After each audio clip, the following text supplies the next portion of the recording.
agent. The agents told us to stick it up our.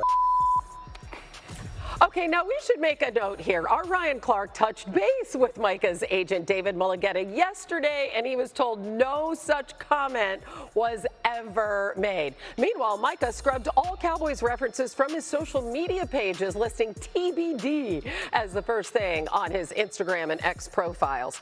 And Jera, he was not done, joining Stephen A. Smith on his podcast that was released today. Take a listen. In the spirit of not doing the old mother-dad deal. How many times have you seen the little rascal so clever go in there and mama told him, you're not going to get it. And goes in to daddy, who only sees him after 5 in the afternoon, wants to love him, and says, you can have it, son. You can have that before dinner. And he goes back in and says, Mama, Daddy said I could have it. That's the old mom, dad, been around since the beginning of time. I'm not going to go for that here. That's what's happening. You're not going for it? I'm not going for it. There's right now about 3 entities involved in the Micah Parsons deal that really count, and that's not to dismiss everything about the organization and the Cowboys. What are the 3 entities? Micah, me, sitting out there, and about a mile back is that agent. Whoa! Here's Bill Barnwell, Sam Acho, Jeremy Fowler, and Courtney Cronin. We had to bring in a huge group to talk about this. So, I guess Jerry doesn't see the need for an agent, Courtney. This whole mama-daddy analogy, and there's a child stuck in the middle of that being Micah Parsons. I would just like to know where the adult in the room is. Do you think the child is Micah, or maybe it's Jerry? I think the child is Micah because he's caught in the middle between the owner of the team, the guy who signs his check, and his agent, who he is collectively bargained and allowed to have as his representation. And the way that I see this, and the more that you listen to Jerry and the conversations that have apparently taken place about the two of them meeting, Jerry giving him a figure, saying he's going to make him the highest paid non-quarterback in the NFL. He doesn't do this for everybody. Respectfully, he's not doing it for the right guard. He's not doing it for the number 2 receiver. Micah Parsons is in his 1%. And Jerry views that as, this is rare territory. When it's rare territory, I'm the one stepping in and I'm the one negotiating directly with the player. And I think Michael looks at that and says, respectfully, I employ David Mulligetta, the most powerful agent in the NFL. That is who I want to do my business. And Jerry's offended by that. There's a lot of ego involved here. And he's poking the bear with a player who has stood on business before. Let's not forget, Micah Parsons sat out his senior season at Penn State to prepare for the NFL draft during COVID. And now he's strong-arming him and pushing him in that direction even further, it seems. Maybe he's met his match, Bill. Yeah, Courtney, the word ego certainly comes to mind. I feel so that is the understatement of the year. There's a lot of egos involved in this discussion between those 3 parties. Micah Parsons is the latest in a series of Cowboys players Jerry Jones has waited to pay. He waited to pay Dak Prescott not once but twice. Waited to pay CeeDee Lamb until his 5th season in the NFL. Waited to pay now Micah Parsons into year 5. If he had got these deals done as early as possible, after their 3rd season in the NFL, they would have saved about $82 million. Maybe even more, depending on where this Micah Parsons deal ends up coming in. And for that, he's gotten maybe a couple more appearances on NFL Live and the various ESPN programming. Jerry Jones is the most expensive piece of advertising this network has, and that is not to the Cowboys' credit. They need to get this deal done. The price is going to be what we expect. This is just a waste of time from Jerry Jones's perspective. I actually disagree. I don't think it's a waste of time. I don't see this situation ending well for Micah Parsons or Jerry Jones. Really Micah Parsons ending up as a Dallas Cowboy this season. The reason why is this: Jerry Jones is one of the most stubborn, hard-headed individuals that I have ever met. And I met him, I got a chance to negotiate collective bargaining agreements with him back in 2020 when there was a new deal. David Mulligetta is also a very confident individual. I've known David Mulligetta since college, right? I was being recruited by him. I've known him for 15 years, almost 2 decades. This is like one of those situations where you're stuck between a rock and a hard place. And for Jerry Jones to try and say that the agent, David Mulligetta, who's negotiated over $1 billion of contracts, is a mile back, is a definite slight. Here's the deal. Micah Parsons is a pro at rushing the quarterback, at playing football. He may not be a pro at negotiating contracts. So he has employed an expert So to try and extradite that expert from the conversation, I think is a mistake on Jerry Jones's part. I think that Jerry Jones has met his match, and it looks not very likely that Micah Parsons is going to continue this season, at least, as a Cowboy.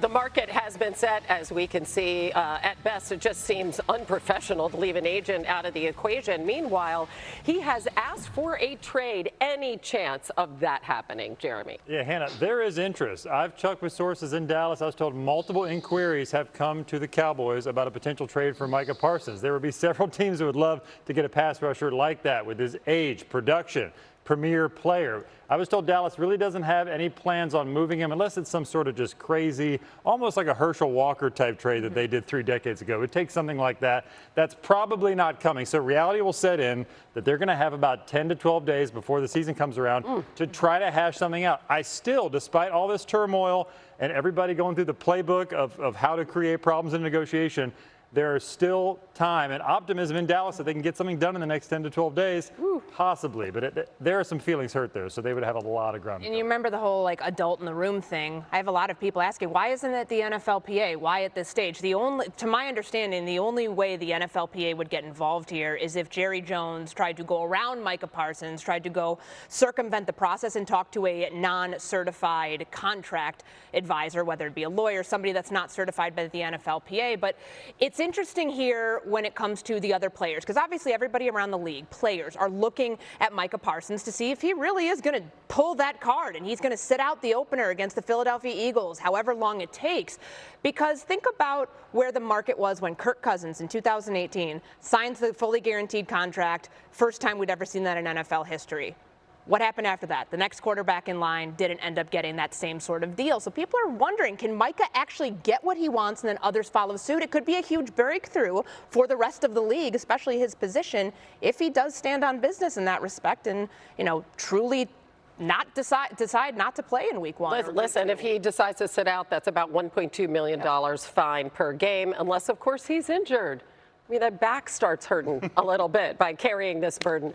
All right, coming up, some trade news this afternoon, as well as the Commanders officially moved on from Brian Robinson, sending him to San Francisco. This wasn't a surprise. We've been hearing talks about them dealing him for a few days now. Jeremy, what more can you tell us?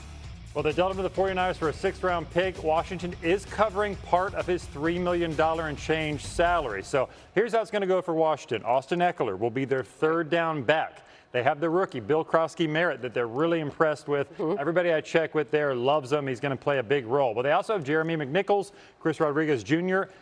Checking with people there, they feel like all 4 will play in some capacity, that their backfield could look a little unconventional in that way until somebody emerges.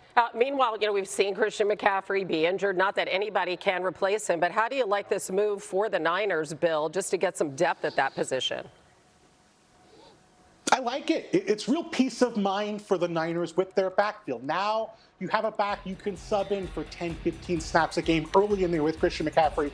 And if McCaffrey goes down, we've seen Brian Robinson shoulder the majority of a starting workload. I know they have Isaac Guerrero, who's banged up. They liked him last year, but he's more of a home run hitter, not really as consistent between the tackles. Robinson can be that back on a 1-year deal. So obviously not a huge investment here from San Francisco's perspective. I like the deal. I like the fit. And I think it's going to be a situation where they might get a comp pick next year in free agency when he leaves. This could be really a free rental if things work out for the Niners. Of course, the big move everybody wants to see the Commanders do is sign Terry McLaurin. No news there. Meanwhile, the Giants blew out the Patriots in their final preseason game, 42-10. Jackson Dart threw his 3rd touchdown pass in 3 games, just continues to impress. Here we are, the opening drive. This is a 2nd and 6, and he drops back and finds Gunnar Olszewski. 50-yard catch and run, putting the Giants in the red zone. Fans in New York are going absolutely crazy over the potential of this rookie. Later in the drive from the 7, he connects with his tight end, Greg Dulcich, for a touchdown, splitting the defenders. Nice tight window throw there Wow, and celebrating with Malik Neighbors as the Giants now lead 7-0. Here's Dart taking a snap, avoiding pressure. I don't want to see this. He's scrambling, gets the first down and more, but he takes a hard hit, fumbles the football. His head coach, Ryan Daboll's like, dude, I told you to slide. He enters the blue tent. He's telling the staff, hurry up, I want to get back out there. He's placed into concussion protocol and cleared, does not return, but Jameis Winston does. Goodness, Jalen Hyatt touchdown. He's fired up for all of the quarterbacks there. Here's Jameis afterwards. Just saying, they call us the Three Amigos, but somebody had the hat trick today. We turning up, and we got the Young Bucks, and we eat W's with the Young Bucks. You know what time it is. Go Big Blue. We turning up. We setting this thing out. Where he at? They running away. The Three Amigos, the Three Tutties. Obviously, Tommy Cutlets is in that group as well.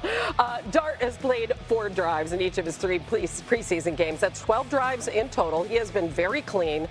Nearly 8 yards per pass attempt. He has yet to throw a pick, has only been sacked twice. His 32 completions are the most this preseason by any quarterback without an interception. So we have that depth chart. We have Russ Wilson, Winston, Dart. What are you hearing from the Giants about their rookie? I'm hearing the Dart's been eating a W all preseason. He can't, like, he has aced the process. He's a fast learner. He's highly motivated. When you talk to the people at the Giants, first thing they say, he's tough as insert expletive word. Like, they love how tough he is. Even on that run where he didn't slide, they kind of admire that about him, even though they want him to slide. Yeah. They love the mentality of the player. All that said, Russell Wilson's not going anywhere atop the depth chart. He's going to be playing week 1. That's the full expectation. But that leash could get shorter at some point. Dart has gotten a lot of second-team reps. The day I was there last week in a joint practice with the Jets, he was the number 2 guy in there. He was coming in the game after Wilson in most of the preseason action. So if something happens, he looks ready to step in. I mean, he has expedited the process. Yeah, there's something he has that nobody else in that room has, and something you need in the Brian Daboll offense, and that's legs. And we saw it on that 23-yard scramble. Now, admittedly, you don't want to see him try to turn into, I don't know, Marshawn Lynch at the end of runs. Slide, please. But that is a thing that, going back to Jalen Hurts at Alabama, Josh Allen with the Bills, and then Daniel Jones that first year Daboll was with the Giants. They've always wanted their quarterbacks to be able to run, whether that be on the boot and naked game or whether it be with the scrambles like we saw there where they cleared out one side of the field and they tell Jackson Dart, hey, if you don't see it, there's going to be space for you, run into it. So that is a really easy way to create some opportunities for your quarterback, pick up some first downs if you protect yourself, a way to pick up first downs without having too much pressure on you. That's a real opportunity for this offense. It's something that I do think Jackson Dart, who averaged more than 30 scramble yards per game last year at school, is going to do when he eventually does get into the starting lineup. And I hope that time comes later rather than sooner. Why do I say that? There is so much Jackson Dart hype, and understandably so. He's looked great in the preseason, but you have 25 years of quarterback experience in front of him that he would be adept to learn from. It'd be nice for him to actually take some time and not rush him into the starting lineup. Let Russell Wilson start. Keep Jameis Winston involved. I would even have Jameis Winston as the 2, and then let Jackson Dart throughout practice, throughout meetings, not just in the preseason, because the speed of the game accelerates when you go from preseason to regular season.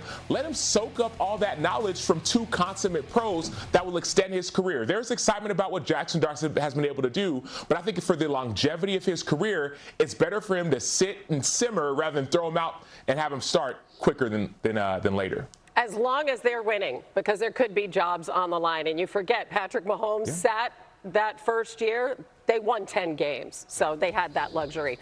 All right, we've got more coming your way on NFL Live. Wide receiver concerns looming in Minnesota. Could they be eyeing some more help before the season kicks off? Jeremy Fowler has all the latest on maybe a former Viking coming home. And we get to see Caleb Williams one last